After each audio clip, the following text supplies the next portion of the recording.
সুবাহান আল্লাহ। আজকে আপনি এমন একটা ভিডিও দেখতে চলেছেন যে ভিডিওটা আপনার জীবনের সবচেয়ে সেরা একটা ভিডিও হতে চলেছে। কারণ আল্লাহ তালার ঘরের প্রবেশ মুখের দরজাটা তালা দেওয়া হচ্ছে, আর এইটা আপনি এই ভিডিওর মাধ্যমে নিজ চোখে দেখতে পারতেছেন। যিনি তালা দিতেছেন তিনি হলেন মক্কা শরীফের সবচেয়ে বড় ইমাম সাহেব।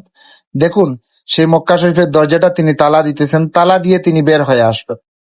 তাদের কতই না ভাগ্য ভালো, একটাবার চিন্তা করে দেখুন তো। এমন একটা পবিত্র জায়গায় তারা যেতে পারতেছেন, তালা মারতে পারতেছেন এবং প্রবেশ করে সেই জায়গায় তারা নামাজ আদায় করতে পারতেছে। আল্লাহ তাআলা যেন তার পবিত্র ঘরটায় একটাবার আমাকে আপনাকে সবাইকে তওয়াব করার তৌফিক দান করে। সবাই কমেন্ট বক্সে আমিন লিখে যান, আর এই ভিডিওটা সর্বোচ্চ পরিমাণে শেয়ার করে দিয়ে সবার কাছে পৌঁছে দেন। এই দায়িত্ব হলো আপনার। এখন আপনার দায়িত্ব আপনি কিভাবে পালন করবেন, এটা একান্তই আপনার কর্তব্য।